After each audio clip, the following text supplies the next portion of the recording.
What's up, everybody? This is your girl EJ, giving you all types of 2010 convocation, giving you all types of I am Kojic, but I will attend Baptist funerals if it's for a friend. I am here to do the Clark Sisters review. Is it late? Yes, but I've been busy this week. That's the first lie I've told in this video. Anywho, we're just gonna push past it like Twinkie's husband did, Dr. Mouse Clark, and we're gonna get started. Now, I'm gonna try my best to just stick to the movie because if we get into the details about the Clark Sisters and Church of God in Christ, it's just not enough room on the internet. In my opinion, Lifetime done exactly what they were supposed to do, and we all know that Lifetime has messed up. Lifetime done messed up some of our movies. They done messed up the bulk of our movies. I feel like somebody at Lifetime understood marketing with this project, because every commercial Lifetime showed you the other black movies that was going to be coming on soon. It was like somebody said, okay, hey, we're going to have this huge black audience. Let's tell them about the other black movies.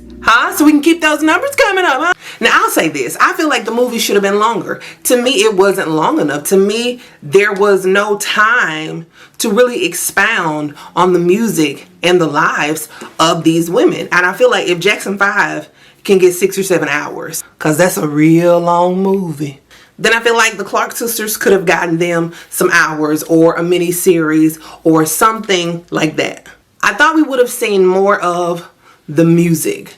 I thought we would have seen how the music affected the world and the church. They showed a little bit of it, but I really felt like they were going to expound on the music. And also, they didn't go into detail about the solo careers of Karen and Dorinda, you know, things like that. So it was a lot that was missing from the movie. It was a lot that was in the movie, but there was a lot actually missing from the movie. Now, for those who grew up on the Clark Sisters, or for those who were born and raised in Church of God in Christ, a lot of this stuff we knew, we heard, you know, the rumors, the gossip, a lot of stuff we were already aware of, but it was still nice to see a movie about it. Two things I learned in this movie. Dr. Mouse Clark could throw better than any quarterback, and also that Jackie was a nurse.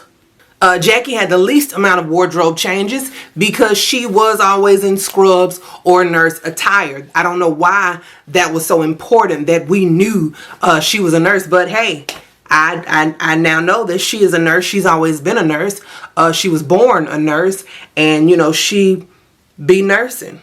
Now, apparently none of the men from the family were allowed on set or in the movie, as we never heard about their brother, and their father was eliminated by the 11th minute. Now, he did occasionally pop back up in the movie, you know, a scene here and there with no script, but he was gone after the 11th minute.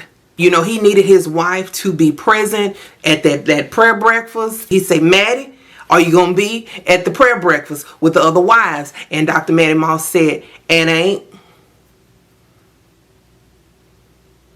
So he was gone after that.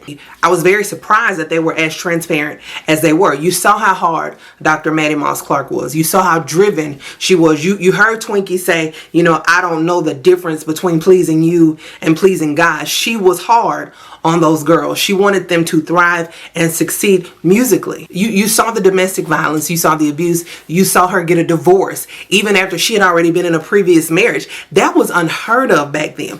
Also, when it came down to the girls, I feel like the shame and the wrongdoing was not evenly dispersed, if that makes sense. You saw where Twinkie failed. You know, she sold the rights to all her songs. She married a guy that was trash, but did have hands, because he pushed. You saw Denise get pregnant back to back. You didn't see that she was getting pregnant by prominent men in ministry like bishops. You didn't see that part. And then when it came down to the wrongdoing of Jackie and Dorinda and Karen,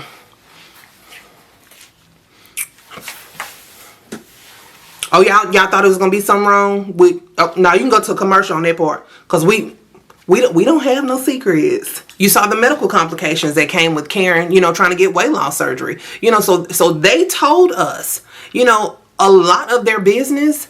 But again, for the people who have grown up in Church of God in Christ, and for the people who have always, you know, watched and followed the Clark Sisters, you just know that there's so much that they're not telling, and that's fine, because that's their business. Also, the movie did show us that Twinkie and Denise were always the two that had each other's back. Even though Denise was outcast and even though Denise was shamed for what she done, you always saw that love that Twinkie showed her. We saw the girls get musically elevated. We saw, that the world was finally catching on to who they were. They performed at the Grammys. Dr. Maddie Moss got sat down because you're not going to be, I don't care if you do have on a black long dress, you're not going to be doing all this jumping and bumping. You saw her doing business deals behind stage, and the guy was getting over on her, probably because she was a woman. You saw those things. I was very excited to see all of that in the movie. These actors truly done a justice to these characters, even the vocal part of it. I was a bit concerned about Dorinda because she had such a rare and unique voice, but the young lady that played Dorinda, I mean, she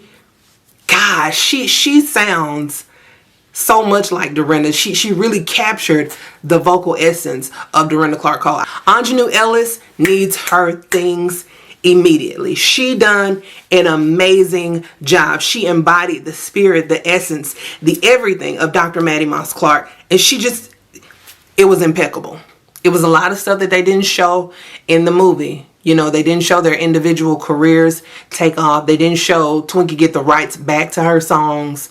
As quiet as it's kept, a lot of people were saying it was a lot of stuff that weren't true in the movie. Like the funeral scene, or even Twinkie's husband actually pushing Dr. Maddie Moss Clark down. I was excited about the movie. I was excited because the Clark sisters had been draped in and out of my childhood, my family. We always heard their music. Those were ladies that we always looked up to. It was an excitement behind it. And then I kept watching it. And I kept watching it because we on quarantine, so I had time to do that. And I just began to feel bad because I realized Denise was not involved in production or scripting. So you leave this door wide open for Denise to now begin media, interviews, everything. This is me waiting on Denise to come out and do her interviews and tell her side of the story. This is me. I'm just going to sit here and wait. Granted, family and siblings can be toxic. They can be draining. They can be a lot of things. But when you see 5 girls, you just want them to be, sisters. You want everything to be okay with the sisters, and it's just not. We saw so many stages of codependency with these girls. You saw it between Dr. Maddie Moss Clark and Twinkie. She was the only one that couldn't get married. She's the only one that couldn't do anything because she was needed for ministry. She had to play. She had to travel. It was so many things she had to give up, even like college. Now, one thing I did want to know, because we saw that Jackie was the oldest from a previous relationship, and then came Denise. And you hear them say, I'm the oldest. Well, no, you're the oldest Cullen, but I'm the oldest Clark. And I wondered who made that division okay. Like, who heard them the first time saying, I'm the oldest, no, I'm the oldest, well, I'm the oldest Clark, you're the oldest Clark. Like, who heard them and didn't address it at the first sound of it so that it would not drive such a wedge between the sisters? Because you see in the movie, Dorinda is the one that get kind of spicy. She say what she got to say. Probably because she was the skinny one. The skinny ones always feel like they can say whatever they want to say to the big one. So she had said, a few spicy things. But really, a lot of people suspect that the wedge is between Jackie and Denise because they're fighting for that position to be the oldest. And I just want to know who made that okay and why did they allow it to go on? Because now we're decades later and we see that these sisters are still not united, like sisters should be. Now, again, we don't know them personally. Somebody really could be toxic. Somebody really could have done something so detrimental that you say, I don't ever want to talk to you again. That's a factor. But if we don't know the details, we just want the sisters to be, we just want them to be sisters. To me, the movie was phenomenal. I was appreciative that they were transparent and they showed aspects of the church, even if it was uncomfortable. They showed, pregnancy. They showed the shame. They showed a lot of stuff that they didn't have to show. But I just wish they would have shown so much more. And I wish, aside from the movie, that these sisters would really have some counseling, some Iyanla Fix My Lifing, something to where they can actually come together as sisters should. But the movie was absolutely amazing. Lifetime got it right. So thank you guys so very much for tuning in. This is your girl EJ, and I'm headed to the convocation. Bye.